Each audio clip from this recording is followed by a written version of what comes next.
Welcome to another episode of UCRD Reviews. So today we have a P Bandai figure from 0083. This one's the MS-14F Gelgoog Marine version anime.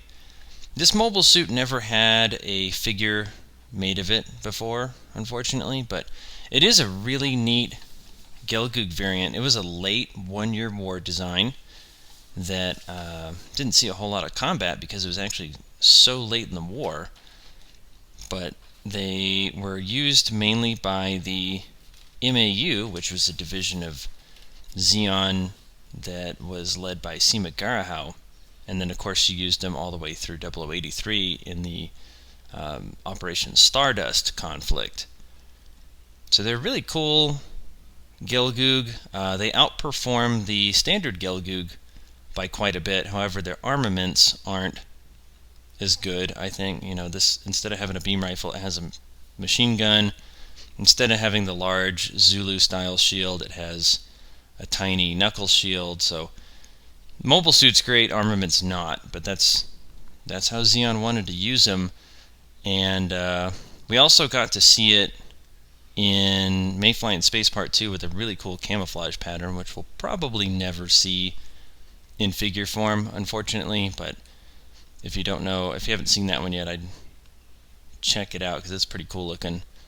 And the Gelgoog Marine was known for using the standard Gelgoog beam rifle, like it did in Gundam Evolve, and in Giran's Greed it's shown using the standard Gelgoog shield as well. So pretty cool. So let's go ahead and take a look at it real quick. So here we have the Gelgoog Marine. Now I can already tell you it is another kind of plain figure with, with the paint on it, but it already looks way better than the Gelgoog Marine Commander type. So we'll go ahead and go through articulation. So that's head up, head down, and it can turn all the way around since you can pull that neck joint out.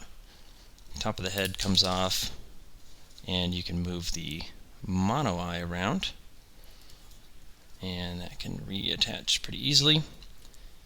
And the shoulders come forward. You don't have any actual chest flex, but they'll come forward a decent amount, and it'll look down about that far, and it'll go backward a decent amount as well, and you get a full rotation out of it. It is jointed up here and down there. On the back, the backpack is different. You have hard points for the propellant tanks. These thrusters are effect part compatible, and I believe these are as well. And these move. Looks like these top ones don't, but these ones do a bit. And you have effect part compatibility in these, the ones in the legs, and the feet as well. You have beam saber storage here, which is removable, just like Cima House. If I can get it out of there, which I may not be able to. Maybe not. So it's pretty stuck in there, but you can check it out in the Cima House review. They eventually pop out. Arms will come out about that far, and full rotation there. Rotates up here in this joint. Decent elbow articulation, shield hard point, 110 millimeter machine cannons that are effect part compatible, which is pretty cool. The arm will rotate down here as well, and you have, I think these are single ball jointed hands, so not bad. In the skirt armor, this skirt armor is kind of hinged, doesn't go up a whole lot, so that's kind of its standard position, and then it'll come up like that, which isn't much. You have the same weird version anime hip joints that rotate forward, and legs don't come up hardly at all due to the skirt armor, which it sounds like I might have popped out of place. There we go. And legs don't come out very far either. You don't have any thigh rotation, hip rotation rather. Feet will go down about that far. They'll come up with a little bit of toe articulation, almost to just a, oh, there we go, a little bit further than a resting position, and sideways like that, and other side like that. And you also have effect part compatibility up in here, as well as these 5 here, and you have a stand connector. So overall, I mean, like I said, it is a bit plain, but it works a lot better on this figure than Cima House. So I'm much happier with this one already. But let's go ahead and check out what it comes with. Alright, so the Gelgoog Marine does come with an antenna that attaches to the back here. It's just with a regular peg. Pretty easy to attach and take apart, and you do have a spare back here. We have the same set of hands that comes with the Gelgoog Marine commander type. So we have 2 different sets of opposing hands, the slanted gun hands, the regular gun hands, and the beam saber hands. So pretty cool. We get a full set. This is the removable beam saber handle I was talking about, and then of course you do get 2 deployed beam sabers with blades. So not as cool as the beam naginata that the regular Gelgoog has, but hey, melee weapon's a melee weapon. So we get those. We have, let's look at these first. 2 Sturmfausts. So this is kind of in reference to one scene where they were protecting the I guess the Solar Ray 2, I think is what it was called. And a Gelgoog Marine was shown with one of these. You get 2 for some reason. There's no way to store them, unfortunately. You do have the 90mm machine gun, magazine's removable, and it's effect part compatible. So we've seen this quite a few times.